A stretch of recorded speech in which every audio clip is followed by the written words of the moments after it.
Bismillahirrahmanirrahim. Assalamualaikum warahmatullahi wabarakatuh. Kali ini, saya Abdullah Syahril Mubarak akan membahas sedikit tentang budaya organisasi. Tanpa berlama-lama, kita langsung saja ke pembahasan. Budaya atau kebudayaan yang dalam bahasa Inggris disebut dengan culture, secara terminologis memiliki arti sebagai hasil dari peradaban manusia. Adapun secara etimologis, kebudayaan merupakan keseluruhan sistem gagasan, tindakan, dan hasil karya manusia dalam rangka kehidupan masyarakat yang dijadikan milik diri manusia dengan belajar. Kebudayaan memiliki 3 wujud. Yang pertama adalah wujud ideal. Wujud ini bersifat abstrak, di antaranya ide, gagasan, nilai, norma, peraturan, dan sebagainya. Yang kedua adalah wujud sosial. Hal ini berkaitan dengan tindakan berpola dari manusia itu sendiri, seperti berinteraksi, berhubungan, dan bergaul antar manusia dalam masyarakat. Lalu, wujud yang ketiga pada kebudayaan adalah wujud fisik, seperti hasil dari aktivitas, perbuatan, dan karya manusia di dalam masyarakat. Lalu, apa tujuan dan karakteristik budaya? Tujuan budaya adalah mengajarkan manusia bagaimana hidup, melakukan sesuatu, dan berpikir. Budaya mempengaruhi perilaku manusia dan menentukan mana perilaku yang baik atau tidak, mana perilaku yang dapat diterima secara sosial ataupun yang ditolak, dan juga mana perilaku yang dapat bermanfaat ataupun berbahaya.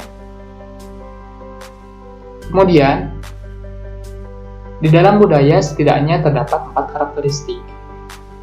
Yang pertama, budaya adalah milik bersama, yang berarti bahwa budaya itu memiliki suatu komunitas yang biasa disebut dengan masyarakat, yang mana sekelompok manusia yang menempati suatu tempat tertentu dan saling bergantungan serta berusaha mempertahankan kelangsungan hidupnya. Kemudian yang kedua, budaya adalah hasil belajar, yang berarti bahwa budaya itu diciptakan oleh manusia secara sadar dan terencana. Budaya memiliki substansi, fungsi, dan tujuan. Budaya tidak diteruskan atau tidak dilahirkan secara biologis, tetapi dialih generasikan sebagai warisan sosial. Karakteristik yang ketiga adalah budaya didasarkan pada lambang. Sebuah lambang atau simbol budaya dapat menggantikan rangkaian filosofi pemaknaan yang utuh atau lengkap tentang sistem budaya tersebut. Adapun aspek simbolis terpenting dari budaya adalah bahasa, karena bahasa merupakan alat ataupun instrumen untuk menumbuh kembangkan sekaligus menyebarkan budaya. Dan karakteristik yang terakhir adalah budaya bersifat dinamis. Maksudnya, budaya ini dapat tumbuh dan berkembang seiring dengan pertumbuhan dan perkembangan manusia. Selain itu, budaya juga dapat menyebar melalui kontak budaya seperti perkawinan budaya dan juga karena adanya kemajuan sains dan teknologi. Dalam organisasi, tentunya terdapat banyak anggota yang kemungkinan besar memiliki latar belakang yang berbeda. Sehingga diperlukan adanya manajemen lintas budaya. Mengapa? Setidaknya ada 3 implikasi manajemen lintas budaya terhadap organisasi. Yang pertama, manajemen lintas budaya berperan sebagai alat komunikasi dalam suatu kelompok organisasi.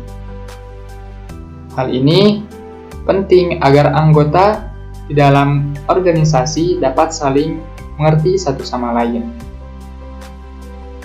Implikasi yang kedua adalah manajemen lintas budaya dapat membentuk budaya tersendiri di dalam kelompok atau organisasi, sehingga tercipta budaya organisasi pada organisasi tersebut.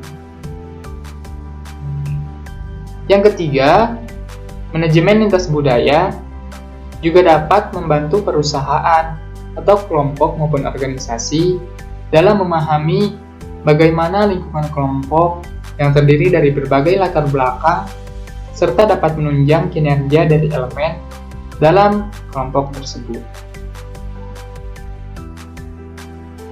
Manajemen lintas budaya yang berperan sebagai alat komunikasi dalam organisasi tentunya tidak terlepas dari berbagai hambatan. Sedikitnya, ada 7 hambatan komunikasi lintas budaya dalam organisasi. Yang pertama adalah gangguan teknis, yakni gangguan yang berasal dari alat yang digunakan dalam berkomunikasi. Yang kedua adalah gangguan semantik, yakni gangguan yang berasal dari bahasa yang digunakan, seperti adanya perbedaan bahasa dari orang yang berkomunikasi. Yang ketiga adalah gangguan psikologis, yakni disebabkan adanya persoalan-persoalan individu di dalam atau pada orang yang berkomunikasi. Yang keempat adalah rintangan fisik atau organik, berasal dari kondisi geografis. Yang kelima, rintangan status. Hal ini disebabkan adanya perbedaan status di antara orang yang berkomunikasi, misalnya senior dengan junior atau atasan dengan bawahan. Yang keenam adalah rintangan kerangka berpikir. Maksudnya, terdapat perbedaan persepsi di antara orang yang berkomunikasi, sehingga menghambat komunikasi itu sendiri. Kemudian hambatan yang terakhir adalah rintangan budaya, yakni adanya perbedaan nilai, norma, ataupun kebiasaan dari orang yang berkomunikasi. Itulah sedikit pembahasan dari saya mengenai budaya organisasi. Semoga bermanfaat bagi kita semua. Mohon maaf apabila terdapat banyak kesalahan dan kekurangan. Assalamualaikum warahmatullahi wabarakatuh.